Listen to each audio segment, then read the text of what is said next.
동학농민운동 한번 볼게요. 자, 여러분 688페이지 동학농민운동 한번 봅시다. 동학농민운동에서 일단 미리 얘기하면 순서 물어보는 문제가 시험에 제일 많이 나온다.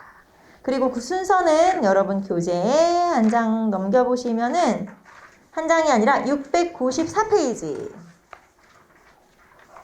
넘겨보시면 왼쪽에 조금은 표 있죠. 네, 여기 순서대로 쫙 알겠죠? 요거를 정리를 하시면 되겠고 1894년부터 1895년까지 지금 날짜별로 사건 나와 있는 거 보이죠? 그러니까 여기 나와 있으니까 여러분이 이렇게 정리를 한번 해보시면 되겠고 여기에 이제 양음력이랑 같이 표기된 거 있을 수 있잖아요. 근데 이제 이거는 그냥 편의에 따라서 책에 나와 있는 숫자로 제가 얘기하지만 양력일 수도 있고 음력일 수도 있으니까 조금은 이렇게 숫자가 다를 수 있다는 거 여러분 한번 체크해 두시고 자 어쨌든 우리는 순서가 중요하다는 거 제가 미리 말씀드리고 그 다음에 들어가도록 할게요.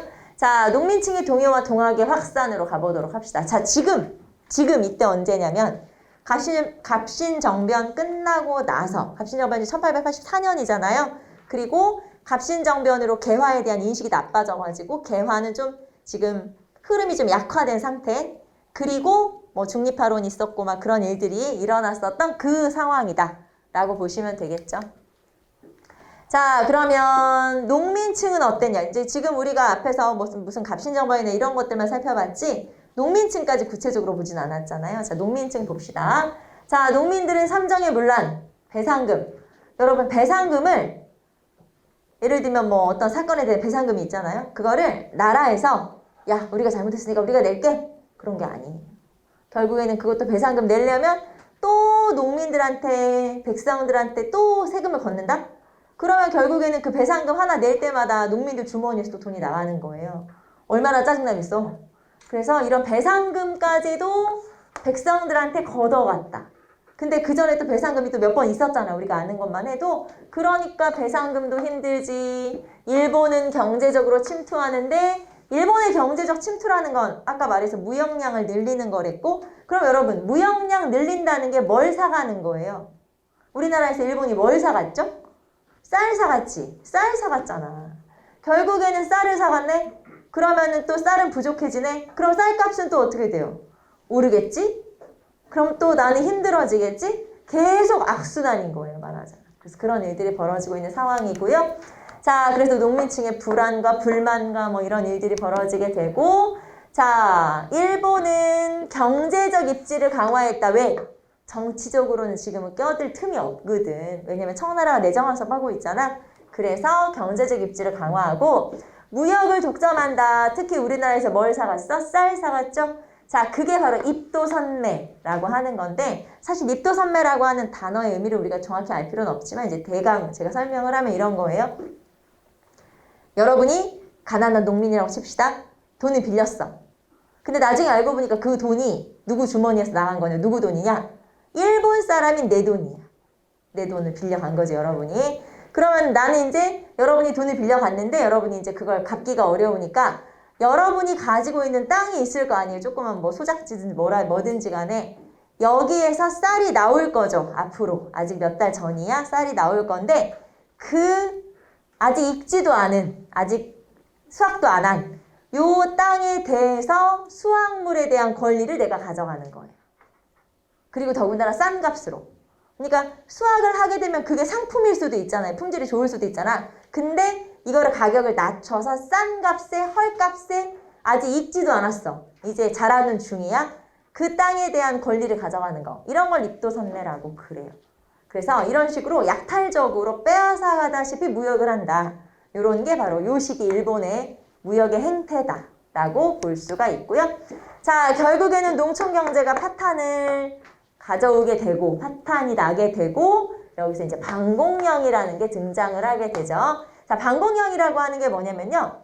자, 곡식 유출을 금지하는 명령 이런 뜻이에요. 쉽게 말하면 우리 지역에 이제 지역의 수령이 반포하는 거예요. 지방관이 반포하는 걸로써 요 지방관이 곡식을 안 팔겠다고 선언하는 거예요.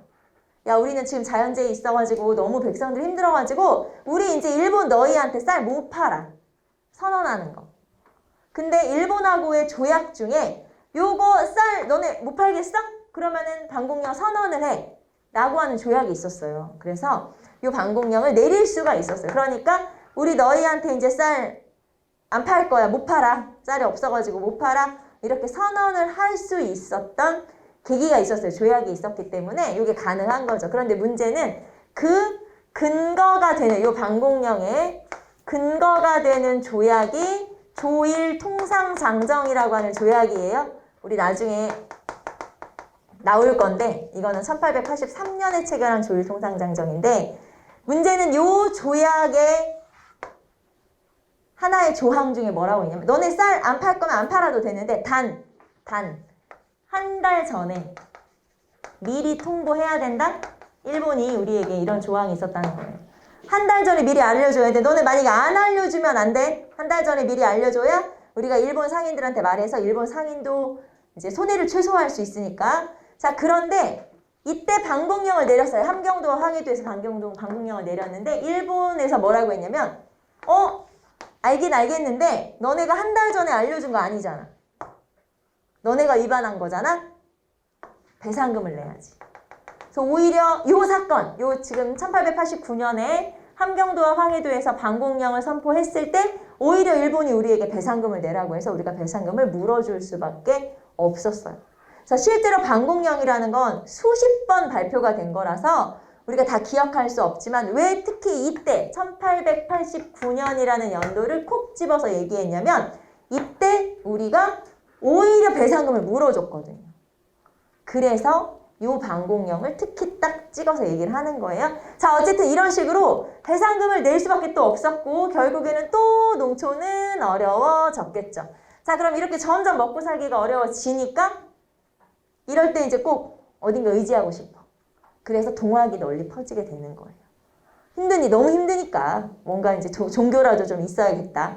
자, 그래서 동학이 점점점 교세를 확산하는데 이때 1890년대 초에 이때 이 동학에서 추진했던 운동이 이거예요. 교조 신원운동. 자, 교조는 종교를 만든 사람이에요. 자, 그럼 교조 누구? 최재우. 자, 신원은 명예를 회복한다. 그런 뜻이라고 보시면 돼요. 왜냐하면 명예회복. 왜냐하면 최재우가 죽을 때 혹세 무민 죄 쓰고 죽은 거 기억나죠? 왜 너는 막 백성을 꼬셔가지고 세상을 어지럽히냐 나쁜 놈아 이러면서 죽었잖아요. 그러니까 우리 최재우 그런 사람 아니에요. 그러면서 명예를 회복시켜 주시고 우리 종교를 종교로서 인정해 주시고 종교로서 탄압을 하지 말아주세요. 라는 걸 요청하는 운동이 교조 신원 운동. 그러니까 종교로서 인정, 탄압 중지, 그 다음에 최재우의 명예 회복 이런 것들을 요구하는 거예요. 이게 교조 신원 운동이에요. 그래서 교조 신원 운동은 몇 번의 집회가 열리는데 첫 번째 집회 1차 집회가 삼례 집회예요.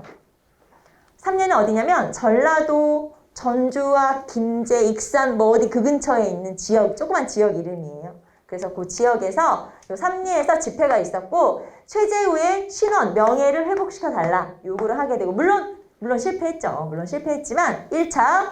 자, 2차는 이렇게 요구해도 안 들어주니까 결국에는 지도부들이 다 서울로 올라왔어요. 그래서 어디로 올라갔어? 경복궁 앞으로 간 거야. 그래서 경복궁 앞 광화문에 이제 여기서 상소를 올리면서 이제 주장을 한 거죠. 자, 그래서 서울 복합 상소. 복합이라는 건 복잡하다가 아니라 이제 엎드려서 뭐 이런 뜻이에요. 상소를 올렸다. 그래서 복합 상소를 올리게 되고 자, 이때는 손병희, 박광효 뭐 이런 사람들이 참여를 하게 되죠. 자, 그래서 1차 집회, 2차 집회 이렇게 보시면 되고 자, 3차 집회. 그게 바로 보은 집회. 보은이면 충북 보은이죠. 보은에서 집회가 있었는데 자, 이제 여기서 조금 구별을 해야 돼요. 구분. 1차와 2차는 교조신원이라든가 그 다음에 명예회복이라든가 이런 걸 요구했죠. 그래서 1차, 2차는 딱 종교적 성격. 딱 종교적 성격. 자, 그런데 보은 집회로 넘어가면 3차 보은 집회로 가면은 여기 보시면 척, 외, 양, 창, 의라는 걸 주장을 해요. 무슨 뜻일까요? 외와 서양을, 일본과 서양을 배척해서 의를 드높이자, 드날리자 뭐 이런 뜻이에요. 자, 그럼 이거는 종교야 정치야? 정치지 이거는. 어디 종교가 있어? 아무것도 종교가 아무 데도 없네? 자, 그러니까 이거는 종교적 성격이 이젠 아닌 거예요. 이제는 막 일본과 서양을 무찌르자. 이게 어디가 종교야? 이건 정치지. 그래서 정치적 성격을 띠게 된 거. 자, 3차 집회로 가면서 점점점 성격이 어떻게 변해요? 정치적 성격으로 바뀌는구나. 그리고 여러분 교재에 보시면, 여긴 지금 안 나와 있지만 교재에 보시면은 보은 집회가 열리는 그 시기에 전라도에서, 그러니까 보은은 충청도잖아요. 전라도에서 금구는 이제 김제라고 하는 지역인데, 요 김제 금구에서 봉기가 또 비슷한 시기에, 요 3차랑 비슷한 시기에 봉기가 일어나기도 해요. 그래서 이 전라도에서 또는 충청도에서 이런 봉기들이 여러 번 발생하기도 하죠. 자, 그럼 이제 이런 봉기들이 여러 번 등장했는데, 그런 과정에 이제 드디어 우리가 알고 있는 고부에서 드디어 사건이 벌어지게 되죠. 그게 바로 이제 드디어 동학농민운동의 성격인데, 자, 동학농민운동은 제가 미리 말할게요. 자, 여러분 교재에 보시면은 네모 1번 고부 밀란기, 여러분 네모 1번 고부 밀란기, 자, 그 다음에 네모 2번 1차 농민봉기, 자, 그 다음에 한 장 넘기시면 네모 3번 회정개혁안 실천기, 자, 그 다음에 네모 4번 2차 농민봉기까지. 자, 금방 우리가 고부 밀란기부터 시작했죠? 고부 밀란이 연도를 보시면 1894년 1월, 그 다음에 2차 봉기가 일어난 시기가 1894년 9월이고 마무리된 게 12월, 그리고 전봉준이 잡혀서 처형당한 게 내년 1월, 1895년 1월이니까 이 동학농민운동은 사실은 얼마 동안 있었던 사건인 거예요. 1년 내내. 무슨 말인지 알겠죠? 1년 동안 있었어요. 그렇기 때문에 요 1년 동안에 몇 번째 시기에 해당하는 건지 순서 물어보는 문제가 많이 나올 수밖에 없는 거예요. 알겠죠? 1년 내내 사건이 되게 많이 일어나서 이 사건의 중심지가, 이제 중심이 뭔지 말하자면은 어느 단계에 해당하는 건지를 구분하는 문제가 시험에 잘 나오니까 여러분은 1기, 2기, 3기, 4기 이렇게 잘 구분하시면 돼요. 자, 우리는 첫 번째 1기부터. 자, 첫 번째 시기는 고부 밀란기죠? 고부가 어디냐면, 제가 학생들한테 늘 뭐라고 얘기하냐면, 나는 이 내용을 설명하는 것보다 지명, 고부가 어디 있는지 설명하는 게 사실 더 어렵다. 고부가 어디냐면, 고부가 어디라고 설명해야 돼? 그냥 전라도 어디라고 설명하면 되는데, 어디냐면은 전주, 익산, 그 다음에 정읍, 요 어디 사이쯤이에요. 그러니까 전주와 정읍 사이라고 생각하시면 되는데, 여러분은 정읍이 어딘지 모르잖아요. 그러니까 설명하기가 어려운 거야. 이게 큰 도시들이 아니라 가지고 여러분이 가늠이 안 되지만 그냥 대충 이제 거기 어디쯤, 전라도 어디쯤 있어? 이 고부는 전라도 지역이기 때문에 엄청난 곡창지대고, 여기를 차지하면, 말하자면 여기에 수령이라도 하나 차지하면은 엄청 돈을 벌 수가 있어요. 그래서 서로 이 지역으로 수령으로 가려고 막 뇌물도 쓰고 막 매관매직도 하고 그랬던 지역이 고부예요. 그래서 고부를 서로 가려고 하는데, 자, 그래서 지금 고부를 차지한 사람이 누구냐? 수령이 누구냐? 조병갑. 고부군수 조병갑이라는 사람이죠. 자, 고부군수 조병갑이라는 사람이 요 지역에서 엄청나게 폭정이라는 건 이제 세금을 몽땅 걷고 백성 괴롭히고 이런 일들을 하게 되는데, 그게 원인이 된 거예요. 자, 이 고부군수 조병갑이 얼마나 폭정을 많이 하게 되냐면, 세금을 몽땅 걷는 건 말할 것도 없고 멀쩡히 있는 저수지가 하나 있어요. 그런데 저수지를 새로 만들겠다는 거야. 돈을 뜯어갔어. 그리고 나더러 와서 일을 하래. 저수지 2개 생기면 좋지 뭐 해서 이제 일을 했어. 그리고 저수지 새로 하나 생겼죠. 거기에서 물 퍼가려면 돈을 내래. 내가 만들었잖아. 내 돈 냈잖아. 근데 내가 또 세금을 내야 되잖아. 이런 것뿐만 아니라 자기 아버지의, 원래 이렇게 수령이 굉장히 정치를 잘하면 송덕비, 공덕비 이런 걸 세워줘요. 그런데 자기 아버지의 송덕비를 세운다고 돈을 내라고 걷어갔어. 나랑 상관도 없는 사람인데. 뿐만 아니라 이때 고부에서 이런 것도 있었다고 그래요. 실제 있었던 일인지 모르겠어. 그냥 소문에 의하면 뭐라고 하냐면 불효죄. 그러니까 세금을 막 걷어가는데 어떤 죄목이 있었냐? 불효죄가 있었다는 거야. 너 왜 부모한테 효도 안 해? 세금 내. 그리고 불화죄. 너네 집은 화목하지 못하니까 세금을 내라. 이 정도로 엉망진창이었다는 얘기예요. 세금을 몽땅 걷어갔다는 거고, 이런 일들 때문에 결국에는 도저히 이 고부에 사는 주민들이 못 견디겠다. 그래서 관할을 습격해서 이제 수령을 쫓아내는 이런 이제 밀란을 일으키게 된 거예요. 자, 그 밀란을 주도한 사람은 누굴까요? 뭐 우리 다 아는 동학농민운동 하면 떠오르는 그 사람? 전봉준. 그렇죠. 전봉준이에요. 그래서 전봉준이 주도해서 자, 이제 전봉준이 사람을 모아서 고부 관할을 습격을 한 거예요. 그래서 고부 군수를 쫓아내고 조병합을 쫓아내고 그 다음에 여기 관아에 이제 그 갇혀있던 감옥에 갇혀있던 억울하게 갇힌 사람들 풀어주고 쌀창고 열어서 쫙 나눠주고 이거 밀란이죠. 그냥 밀란이 일어났던 거예요. 그게 바로 고부 밀란기고 처음에 백성들을 모을 때 야, 나 지금 고부 관아 습격할 건데 같이 갈 사람 이렇게 이제 모으기 위해서 여러분 왼쪽에 보시면 690페이지에 사발통문이라는 걸 썼다는 거죠. 자, 제가 만약에 여러분한테 자, 오늘 무슨 일을 할 거니까 여기에 참여하고 싶은 사람 이름을 써. 그리고 제가 여러분한테 쫙 통문을 돌린다고 해요. 이제 편지를 돌렸는데 거기에 제 이름이 맨 위에 써 있으면 주동자는 누구야? 나잖아. 그래서 주동자가 누군지 알지 못하기 위해서 사발을 엎어놓고 이름을 이렇게 방사형으로 돌려가면서 해바라기처럼 무슨 말인지 알죠? 이름을 이렇게 돌려가면서 쓴 거다. 그게 사발통문. 그래서 처음에 고부 밀란기에 백성들을 모으기 위해서 주동자를 모르게 하려고 사발통문이라는 걸 돌려서 사람들을 모아서 이제 관할을 습격을 하게 돼요. 자, 그래서 결과 수령은 쫓아냈어. 그래서 고부 군수가 바뀌었어요. 신임 군수가 이제 박원명이라는 사람으로 바뀌었는데 이 사람은 좀 괜찮은 사람이었어. 그래서 이제 수령도 바뀌고 괜찮은가 보다 했는데 문제는 이렇게 밀란이 일어나면은 나라에서 안핵사를 파견해요. 우리 앞에 진주밀란 일어났을 때, 임술농민봉기 일어났을 때 박규수가 안핵사로 파견됐었죠? 그것처럼 안핵사가 파견됐는데 이때 이용태라는 사람이 안핵사로 파견이 됐어. 여기까지는 괜찮아. 그런데 요 안핵사 이용태가 이제 농민들을 들쑤시고 다니면서 누가 하자고 했냐, 주동자는 누구냐, 네가 하자고 했지 그러면서 농민들을 탄압하기 시작했어요. 그러자 이 동학농민군 세력들은 이제 뭐 더 이상 못 참아. 이제 전면전이야. 이제 전쟁이야. 그래서 군대를 모아서 본격적으로 정부에 저항하면서 이제 봉기를 일으키기 시작한 게 바로 1차 봉기인 거예요. 자, 그러면 고부 밀란기에서 우리 뭐만 알면 돼요? 누구 때문에 일어났어? 고부군수 조병갑 때문에.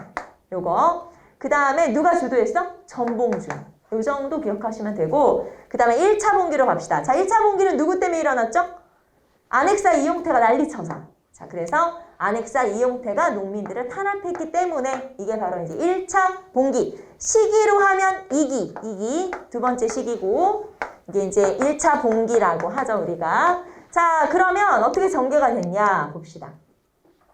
자, 전봉준은 세력을 모으기 위해서 이제 전면전 일으키려면 군대가 더 많이 필요하잖아요. 사람을 모아야 되니까 사람을 모으기 위해서 어디로 가냐? 무장으로 가요. 이 무장 봉기에서 무장이 왜 총칼로 무장했다? 그 무장이 아니고 지역 이름이에요. 지금은 이 무장이 고창이에요. 고창군에 있는 조그만 지역이긴 한데 그때는 무장현이라고 해서 무장이 좀 큰 동네였거든요. 근데 무장으로 갔던 이유는 여기에서 손화중, 김계남 같은 좀 세력이 큰 농민 장군, 그러니까 접주들이 있었던 거예요. 쉽게 말하면. 그래서 이 사람들한테 갔어. 같이 할래? 나 이런 거 할 건데 같이 할까? 그러면서 이 사람들이 이제 합류를 하게 돼요. 말하자면 끌어들이게 되고 이 사람들이 합류를 하게 돼서 이 무장에서부터 이제 봉기를 일으켜서 자, 지금 근거지가 어디냐? 요 지금 봉기의 근거지가 어디냐면 고부잖아요. 그래서 고부로 다시 군대를 끌고 쳐들어와서 점령을 하게 돼요. 자, 그래서 두 번째가 백산 봉기. 자, 이제 고부로 왔죠. 고부 백산에서 모이게 돼요. 백산이 뭐냐면 산 이름이에요. 그냥 약간 야산 같은 야트막한 산인데 그 백산에서 모이게 된 거예요. 그리고 이 백산에서 본부를 차린 거예요. 본부. 말하자면 이제 봉기의 본부를 차린 거죠. 여기 보시면 호남 창의소라고 하는 본부를 차리고 이런 거 있잖아요. 너는 뭐 창의대장, 너는 뭐 직책도 다 나누고 그리고 여기에서 경문 강령도 발표하게 돼요. 그래서 여러분 책에 보시면 691페이지에 자, 동학농민군의 1차 봉기 경문 4대 강령 나와 있어요. 자, 1차 봉기 경문에서 이렇게 나와 있죠. 우리는 의를 들어 이에 이르렀으면 본의가 다른 데 있는 것이 아니고 창생을 도탄에서 건지고 국가를 반석 위에 두고자 합니다. 탐악한 관리의 머리를 베고 밖으로 횡포한 강적의 무리를 쫓아내고자 합니다. 그러면서 쭉 읽어보면 아마 모르겠어요. 이제 여러분은 어떨지 모르겠지만 이거 굉장히 많이 제시되는 사례여가지고 아마 굉장히 낯이 익은 네, 낯익은 이런 사료고 시험에는 어떻게 나오냐면 요 1차 경문이라든가 아래쪽에 4대 강령이죠. 강령은 이제 지켜야 되는 것들 이런 것들을 제시하고 다음과 같은 경문과 강령이 발표됐던 시기를 뭐 연표에서 찾아라 뭐 이런 식으로 그래서 뭘 찾으라는 거냐면 백산봉기를 찾으라는 네, 그런 식의 문제가 출제가 돼요. 자 그래서 백산은 고부랬죠. 고부로 왔어요. 이제 고부를 점령을 했어. 자 그리고 나서 본격적으로 이제 전면전에 들어가는데 자 그러면 여러분 전라도 지방에서 지금 봉기가 일어난 거잖아요. 그럼 전라도를 다 장악하려면 전라도 중심지를 장악하면 되지 않아? 어디야? 전라도 감영은 도청. 전라도 도청이 어디 있을까요? 그게 전주야. 그러니까 이 반란군이 이제 전라도를 싹 차지하고 먹으려면 어디로 가야 돼? 전주로 가야 돼. 그래서 이 사람들이 전주로 이제 쳐들어가는 거예요, 말하자면. 자, 그리고 전주로 가는 길목을 이제 관군이 와서 막아야 되는 거잖아요. 그래서 관군이 내려와서 이제 막기 시작하는 거예요. 자, 그래서 여러분 거기 보시면 농민군의 세력 확장이라고 되어 있죠. 자, 거기 보시면 백산을 떠나서 4월 초에는 금구 원평에 진을 쳤다라고 나와 있는데 금구 원평은 또 그 옆에 김제예요. 김제를 말하는 거고 자, 그래서 이런 지역에서 진을 치고 이제 드디어 전면전을 벌이기 시작하는데 자, 도의 군대가 감영군대예요. 감영군이 와서 요 농민군과 맞서 싸우기 시작해요. 그게 바로 황토현 전투. 황토현 전투죠. 황토현 전투는 농민군과 도청 군대가 온 거예요. 도군. 감영군이 도군이거든요. 도군이 와서 싸우게 된 거고 자, 그래서 결국에는 황토현도 고부 그 근처거든요. 그래서 고부 황토현에서 승리를 거두게 되고 농민군이 승리를 거두게 되고 자, 그 다음에 황룡촌 전투에서 승리를 거두는데 자, 그럼 황룡촌은 어디냐면 장성. 장성이면 전라남도인데 여러분 고부에서 전주로 가는 게 그렇게 멀지 않아요. 그러니까 바로 들어가면 금방 갈 수 있어. 그런데 이 농민군들은 세력이 얼마 없으니까 다시 세력을 모으기 위해서 이 사람들이 전라남도로 내려가요. 그러니까 아래쪽으로 내려갔다가 다시 세력을 모아서 다시 전라도, 전주로 올라간 거죠. 그래서 장성은 그러니까 황토현은 전주보다 위에 있고 이렇게 생각하시면 돼요. 황토현은 전주보다 위에 있고 장성은 전주보다 아래에 있어. 근데 여기서도 이기고 여기서도 이겼어? 왜냐면 군대가 아래쪽으로 한번 내려갔다가 세력을 모아서 다시 전주로 올라왔거든요. 알겠죠? 그래서 장성, 황룡촌 전투에서 승리를 거두게 되는데 이때 장성, 황룡촌 전투는 그럼 누구랑 싸웠냐? 서울에서 군대가 내려왔어요. 토벌군이 내려온 거지 쉽게 말하면. 그래서 황토현 전투는 도군하고 싸웠는데 여기는 서울 군대가 이제 이거 이제 말하자면은 토포하러 내려온 거지. 토벌하러 내려온 거지. 그래서 요 서울의 군대 경군과 맞서 싸워서 또 이겼죠. 자, 그리고 황토현 전투에서 승리한 다음에 밀고 이제 어디로 들어가면 돼? 전주로 들어가면 돼요. 이때 전주로 들어갈 때는 거의 무혈 입성이라고 했어요. 이거 뭔 소리야? 그냥 들어간 거지 말하자면은 안 싸우고 거의 싸우지 않고 그냥 들어갔죠. 그래서 전주성으로 들어가서 점령을 하게 되죠. 이게 이제 4월 말이에요. 4월 말. 그래서 전주성을 점령하게 된다. 자, 그리고 사진 하나 볼게요. 691페이지 오른쪽 맨 위에 최신식 무기. 왼쪽 691페이지 최신식 무기. 여러분 이제 못 찾고 있어. 무기가 없어가지고. 그 무기가 뭐냐면 거기에 약간 지푸라기처럼 생긴 그 보여요? 그게 동그랗게 생긴? 요게 최신식 무기야. 이게 동학 세력 여기도 또 최신식 무기라고 써놓지 말고 부끄러우니까. 자, 여기가 이게 장태라고 써 있잖아요. 이게 원래는 왜 병아리 같은 거 키우는 닭장이라고 해야 되나? 새장이라고 해야 되나? 그런 거예요. 그런데 이거를 여기다 이제 지푸라기 같은 거 있잖아요. 그런 거를 잔뜩 집어넣어가지고 이제 굴리면서 앞에다 굴리면서 마치 방패처럼 그렇게 활용을 했기 때문에 이때 이제 최신식 무기라고 제가 이제 우스갯소리로 얘기한 거고 사실은 장성 황룡촌 전투에서 실제 사용한 무기예요. 근데 이제 무기라고 하기는 좀 너무 좀 그렇긴 하지. 자, 어쨌든 전주성을 점령하게 되고요. 자, 그러면 이제 제3기로 한번 가봅시다. 그게 바로 패전개혁안 실천기라고 할 수가 있고요.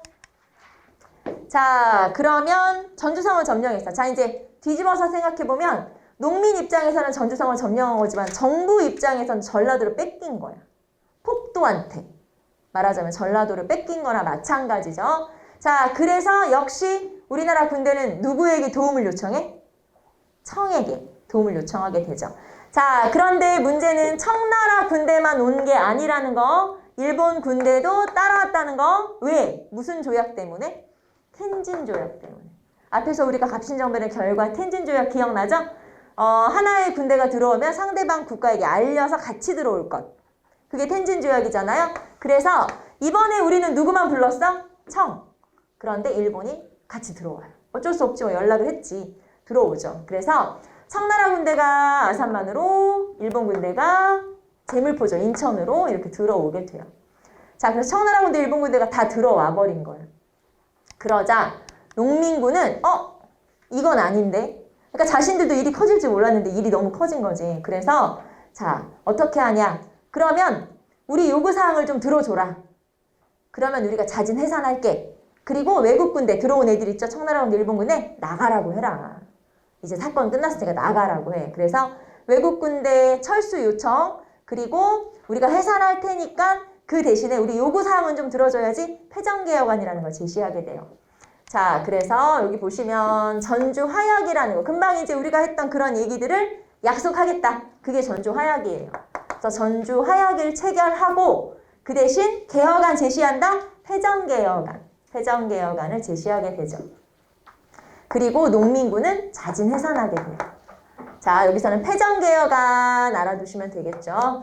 자, 그 다음에 농민들이 그러면은 우리 개혁안이 잘 받아들여지고 있는지, 그리고 지금 전라도로 농민이 참여한 거나 차지한 거나 마찬가지이기 때문에 치안을 담당하기 위한 어떤 관청이 필요하죠. 그래서 이 집강소라고 해서 농민자치조직, 농민자치기구, 전라도 53개소가 중심이 돼서 전라도에 53개소가 설치가 됐던 농민자치기구가 집강소라고 하는 거예요.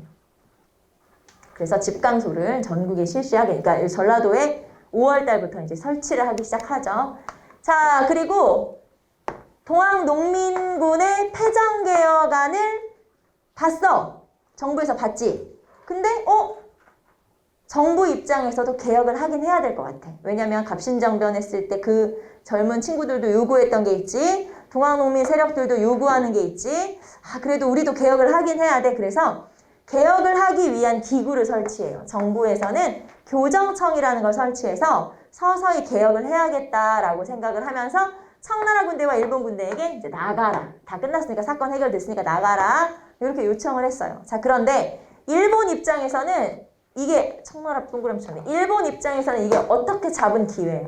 드디어 정치에 간섭을 할 수 있게 된 거잖아요. 그래서 나갈 수가 없었지. 일본은 요거 기회를 잡아서 어떻게든 조선을 장악하기 위한 노력을 하게 되죠. 그게 이런 것들이에요. 자, 첫 번째, 일본은 철수를 거부하고 경복궁을 점령하게 돼요. 자, 경복궁을 점령한다는 건 무슨 뜻이냐면 왕과 왕비를 억류하고 자신들의 강요에 의해서 일들을 다 처리할 수 있다는 거죠. 그래서 왕과 왕비를 억류하고 있다, 억압하고 있다. 이렇게 보시면 되고, 자, 그 다음에 이제 경복궁을 점령했으니까 청나라를 쫓아내야지. 청일전쟁을 일으키게 돼요. 그래서 풍도 앞바다에 이제 정박하고 있었던 청의 함대를 기습 공격해서 청군과 전쟁을 일으키는데, 그게 바로 청일전쟁. 지금 여기 연도가 써있죠? 연도가 아니라 사실 날짜가 써있지. 이제 며칠 사이에, 막 이틀, 3일 사이에 이런 일들이 막 일어나게 되는 거죠. 자, 그리고 청일전쟁이 일어나게 되면서 이제 전쟁을 꾸려나가고 있는 과정에서 이 조선이라는 나라를 침략하기 좋은 상태로 딱 정비를 해놔야 되기 때문에 개혁을 강요하게 돼요. 그게 바로 1차 갑오개혁이고, 1차 갑오개혁을 이제 추진하는 기구를 설치하게 되죠. 그래서 일본의 강요에 의해서 개혁을 하게 되는데, 그 기구가 군국기무처라고 하는 거죠. 자, 군국기무처를 설치하고 개혁을 강요하는데, 그때 개혁이 1차 갑오개혁이에요. 그러니까 이렇게 되는 거죠. 동학농민운동이 지금 일어나고 있는 중이지. 그리고 그 사이에 청일전쟁이 발생을 했지. 그리고 1차 갑오개혁이 또 진행되는 중이고. 그러니까 동시에 일어나고 있는 거예요, 지금. 그 중요한 사건들이 동시에 여기저기 일어나고 있다. 이렇게 보시면 되고요. 자, 그래서 1차 갑오개혁까지 한번 체크해 보시고, 자, 이 중에서는 패전개혁안. 전주화약, 패정개혁안, 집강소, 그 다음에 교정청, 그리고 경복궁 점령, 궁극기무청. 뭐가 되게 많죠. 되게 많아요. 그러니까 가장 시험에 많이 나오는 이 파트는 이 시기는 이거. 왜냐면 사건이 많아. 그래서 패정개혁안 실천기 또는 전주화약기라고도 해요. 요 제3기 전주화약기를 시험에는 제일 많이 물어봐요. 뭐가 많으니까 당연히. 자, 그러면 지금 청일전쟁이 일어났지, 경복궁 점령했지, 막 이제 이런 일들이 막 벌어지고 있는 상황인데, 근데 이제 농민군은 어떠냐? 자, 그래서 2차 분기가 일어나게 되는 거고요. 자, 지금 여러분 교재에 나와 있는 패정개혁안을 저는 이제 이렇게 정리를 해봤어요. 칸이 너무 부족해가지고 이거 따로 여러분 정리하실 필요 없고, 여러분의 패정개혁안을 저는 그냥 분류를 해본 거니까 692페이지. 여러분의 692페이지고요. 저는 이렇게 한번 체크해봤어요. 자, 탐관오리를 엄징해라, 횡포한 부호를 엄징해라, 불량한 유림과 양반을 징벌해라는 봉건적 지배층을 없애자. 이렇게 묶을 수가 있어요. 그래서 비슷한 조항끼리 지금 저는 묶어놓은 거고요. 자, 그 다음에 노비문서를 소각해라. 신분제 폐지. 그 다음에 7반 7종 천인의 차별을 없애라. 신분제 폐지. 그래서 역시 동학농민에서도 신분제 폐지를 주장하고 있고, 자, 그 다음에 청산과부 개가 허용, 무명 잡세, 여러 가지 답단 세금을 없애라. 그 다음에 관리 채용의 지벌, 문벌을 없애라. 그리고 인재를 등용해라. 능력에 따라서 인재를 등용해라. 라는 뜻이고요. 자, 10항 볼까요? 외와 통하는 자는 엄징한다. 반외세. 그래서 쭉 내용을 보면 봉건적인 폐습을 없애라. 외세랑 친하게 지내지 마라. 그래서 반봉건 반외세의 성격을 갖는 게 동학농민운동이고요. 자, 그 다음에 공사체를 물론 기왕의 것을 없애라. 그러니까 잡다한 빚을 없애달라. 이런 뜻이고, 그 다음에 마지막에 토지제도의 개혁. 자, 이 개혁을 누가 제시한 거구나? 농민이 제시한 거구나. 뭘 통해서 알 수 있어? 토지제도 개혁을 주장했잖아. 지금까지 우리가 봤던 개혁안에 토지제도 개혁은 없고요. 앞으로도 없어요. 그럼 토지제도 개혁을 제시했다는 건 이거를 주장한 주체가 누구라는 거예요? 농민이라는 거지. 그래서 아, 농민이 주장한 거구나 라는 걸 딱 알 수 있는 게 마지막 토지제도를 개혁해라. 이런 내용이 언급이 되어 있죠. 자, 그래서 중요한 건 신분제 폐지, 그 다음에 반외세, 토지제도. 이렇게 체크해 놓으시면 되겠네요. 자, 우리는 제4기로 한번 가봅시다. 2차 봉기 시기. 자, 그럼 이제 1894년 9월에 농민이 두 번째로 봉기를 일으킨 거야. 다시 들고 일어난 거야. 왜냐? 자, 보시면 정부가 개혁 의지가 없고 일본의 내정 간섭이 심화됐다라고 했는데, 조금 더 디테일하게 표현하면, 이런 걸 쉽게 표현하면, 지금 왕과 왕비를 누가 지금 억류하고 있어? 일본이. 일본 안 되겠네. 일본 처리하러 가야겠네. 이런 거예요, 말하자면. 그래서 자, 우리가 왕과 왕비를 구하러 가자. 이런 우리가 억류되어 있는 이 왕과 왕비를 구하고 일본을 없애자. 이게 목적이에요. 그래서 여기는 지금 이렇게 써있지만 이거죠. 일본의 내정 간섭을 없애고 일본을 쫓아내자. 이게 목적이에요. 자, 그럼 전개 볼게요. 자, 재봉기가 일어났는데 삼리에서 동도창의소라고 해서 이제 본부를 차리고 삼리에서 봉기를 일으켰는데, 이때는 남접은 뭐냐면 전라도 동학 세력을 남접이라고 그래요. 자, 그리고 남접과 북접이 같이 연합을 하게 되는데 어디에서? 논산에서. 자, 처음에 삼리에서 모였던 건 남접만 모였죠. 자, 그러면 여기서는 북접이 모였는데, 북접은 뭐냐면 충청도 동학 세력. 충청도 동학군. 자, 그러면 1차 봉기를 주도한 건 남접일까요? 북접일까요? 우리 한 번도 언급은 안 했지만 남접이 주도했어? 북접이 주도했어? 1차 때는 남접. 그쵸, 남접이에요. 북접은 처음에 하자고 했을 때 뭐라고 했냐면, 우리는 종교잖아. 우리는 그런 정치적인 건 안 한다. 그래서 1차에는 아예 참여를 안 했었는데 2차에 참여한 이유는 왕 구하러 간다며. 아까 말했잖아요. 왕 구하러 갔는데 그럼 우리도 가야지. 그러면서 이제 북접도 참여를 하죠. 자, 남접은 전봉준이 이끄는 남접이고, 북접은 손병희가 이끄는, 손병희는 누구냐면 동학의 3대 교주. 동학의 3대 교주가 손병희예요. 그래서 요 손병희가 이끄는 충청도 세력, 그리고 전봉준이 이끄는 전라도 세력. 자, 이 두 개의 세력이 어디서 모였어요? 논산에서. 그래서 논산에서 합류해서, 자, 이제 왕 구하러 가려면 논산에서 출발해서 어디로 가야 돼? 쭉 가야지. 서울 가야지, 서울. 그래서 쭉 가고 있는 중에 중간에 큰 전투가 일어나게 되고, 거기서 거의 농민은 사실 전멸하다시피 했는데, 자, 그 전투가 뭐냐? 공주 우금치 전투예요. 공주 우금치 전투. 자, 공주 우금치라고 해서 이제 여기가 이제 고개예요. 고개. 우금치니까 고개인데, 요 고개에서 전투가 벌어지는데, 자, 관군과 일본의 연합군, 그리고 동학군, 공학군 세력, 이렇게 싸웠어요. 자, 여러분, 일본과 관군의 연합군이랑 동학군이랑 싸우면 이게 싸움이 될까요? 게임도 안 되겠지. 왜냐면 저쪽이 워낙 우세하니까.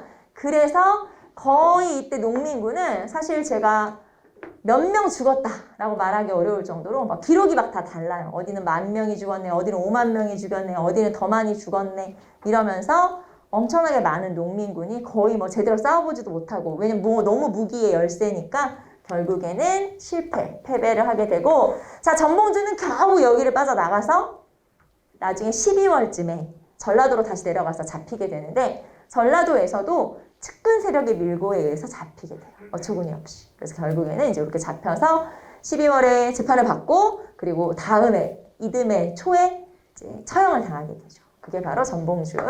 자, 그래서 이 공주 우금치 전투.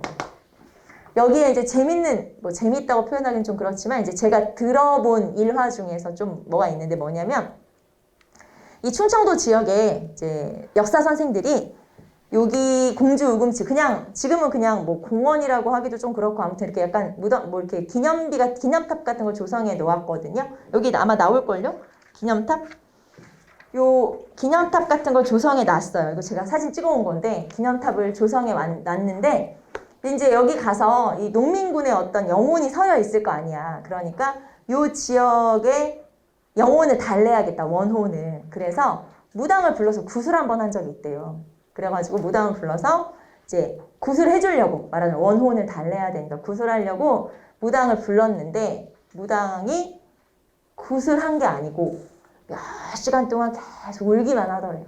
그러면서 자기는 자기의 그런 뭐라 그래야 돼, 뭐 무덕이라고 해야 돼, 무력이라고 해야 돼, 이런 걸로는 여기서 못한다는 거예요. 너무 원혼이 많이 서려 있어서 자기의 이런 깜냥으로는 도저히 구슬할 수 없다. 그러면서 계속 눈물만 흘리다가 그냥 갔다는 거예요. 그래서 그런 얘기가 전해지기도 할 정도로, 그러니까 사실 이게 뭐 에피소드라고 하긴 좀 그렇지만 어떤 때였는지 어떤 장소였는지 알 것 같죠. 대충 대강은 느낌이 오죠. 그래서 그게 바로 공주 우금치 전투였다는 거죠. 자, 그러면 이제 성격으로 가봅시다. 성격. 반봉건. 여러분, 반봉건이라는 건 뭐냐면 신분제 폐지가 들어가면 거의 반봉건이라고 생각하시면 돼요. 왜냐면 봉건 세력이라고 하는 게 그 이전의 기득권 지배층들에서 벗어난다, 이런 게 이제 반봉건이기 때문에, 예를 들면 뭐 탐관오리라든가 나쁜 관리라든가 뭐 이런 사람들로부터 말하자면 이제 벗어나는 거니까, 그래서 반봉건이라는 건 거의 신분제 폐지가 있다. 그럼 아, 반봉건이구나, 이렇게 생각하시면 되고, 반침략이라는 건 반외세라는 말이랑 똑같아요. 반외세. 그래서 일본에 반대한다, 요거겠죠. 그래서 반봉건 또는 반침략 외세, 반침략 반외세. 그래서 이렇게 성격. 그러니까 신분제 폐지하려고 했고 나쁜 제도들 없애려고 했으니까 반봉건, 그리고 외세를 배척했다, 일본을 배척했다, 반침략. 그래서 이런 반봉건 반침략 운동이고, 자, 그 다음에 최대 규모의 농민운동이다. 네, 당연히 우리가 갑신정배를 위로부터의 개혁이라고 했어요. 그러면 이 동학농민운동은 다른 말로 뭐라고 부를까요?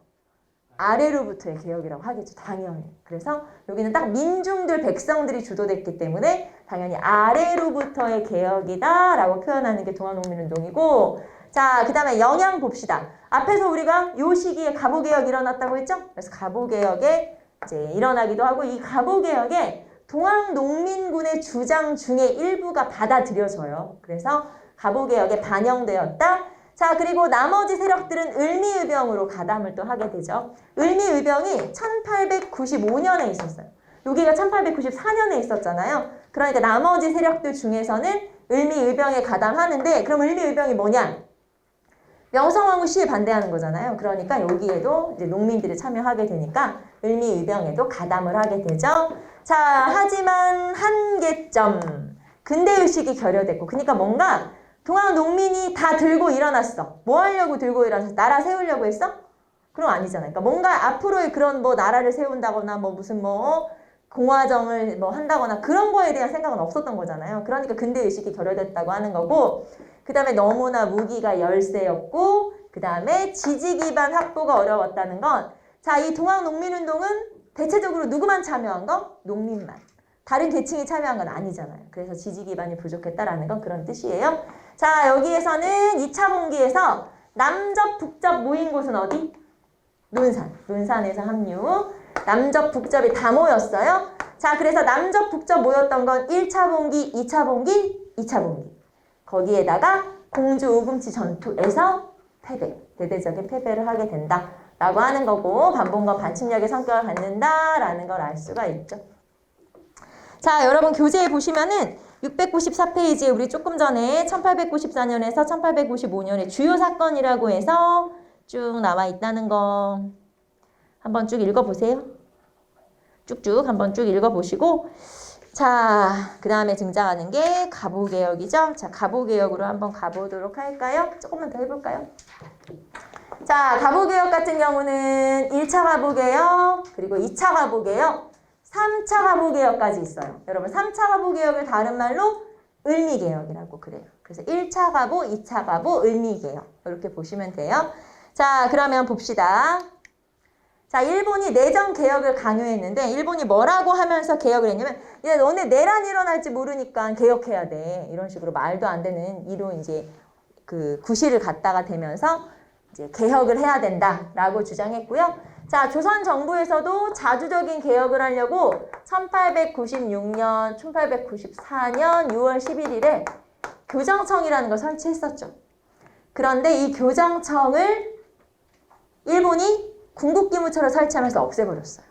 그래서 군국기무처가 생기면서 우리나라 정부가 만든 교정청은 없어졌다.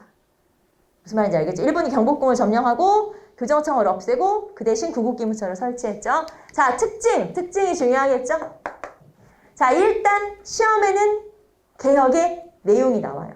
근데 개혁의 내용은 여러분 책으로 한번 보세요. 697페이지, 8페이지, 그 다음에 699페이지, 700페이지 다 내용이야. 내용이 엄청 많아.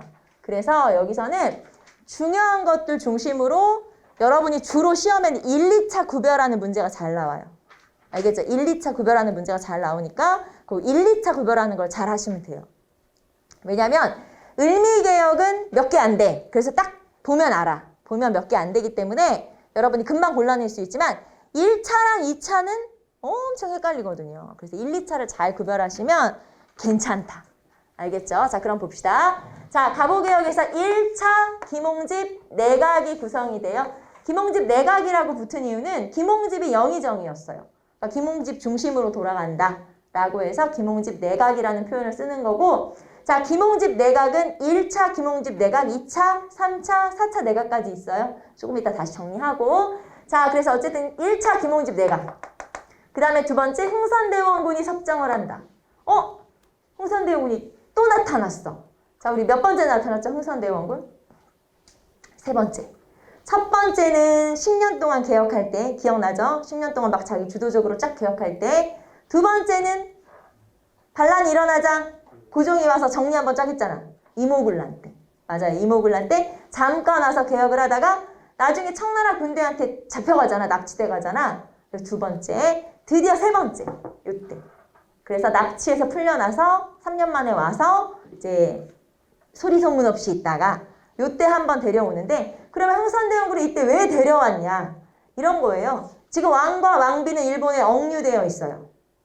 그럼 누군가 이 개혁을 한다는 건 개혁안을 마련한다는 거잖아요. 그러면 누가 마지막에 사인을 해야 될 거 아니에요. 결정권자가 사인을 해야 되지. 그거 하라고 데려다 놓은 거예요. 그래서 흥선대원군이 이때 뭐 개혁을 주도적으로 한다든가 그런 거는 없고 그냥 사인해라. 최종 사인해라. 이런 의미로 데려다 놓은 거니까 사실은 흥선대원군의 의견이 개혁에 반영되거나 하는 건 없다. 알겠죠? 그냥 그냥 있었어. 네, 그냥 잠깐 있었다. 이렇게 생각하시면 되고요. 자, 그래서 흥선대원군의 섭정, 이제 마지막 정치에 등장을 한 거예요. 이제 없어. 이제 이 뒤는 없어. 사망을 하기 때문에. 자, 그 다음에 궁극기무처. 이것도 누구의 강요에 의해서? 일본의 강요에 의해서. 그래서 궁극기무처라고 하는 게 만들어졌었죠. 앞에서. 자, 그래서 1차 김홍집 내각 흥선대원군 있었고 궁극기무처 있었고. 이게 바로 1차 갑오개혁이고, 자, 내용은 너무 많아. 그래서 내용도 중요한 거 중심으로 자주 제시가 되는 거 중심으로 체크 한번 해볼 건데, 자, 한번 봅시다. 정부 사무와 왕실 사무를 분리한다. 그러니까 정부는 정부대로, 왕실은 왕실대로 분리한다. 사실 조선시대는 왕이 결혼하고 뭐 막 세자빈이 책봉이 되고 하는 거 다 왕실의 일이지만 이게 국가의 일이기 때문에 그냥 같이 정치에서 하잖아, 다루잖아요. 근데 여기서는 왕실 사무와 국정 사무를 분리해라 이거고, 그 다음에 팔아문. 자, 원래는 6조였어요. 6조인데 팔아문으로 바꿨고, 자, 그 다음에 과거제 폐지, 그리고 개국 연호 사용. 개국 연호 사용이라는 게 무슨 말이냐면 그전에는 청나라 연호를 사용했었어요.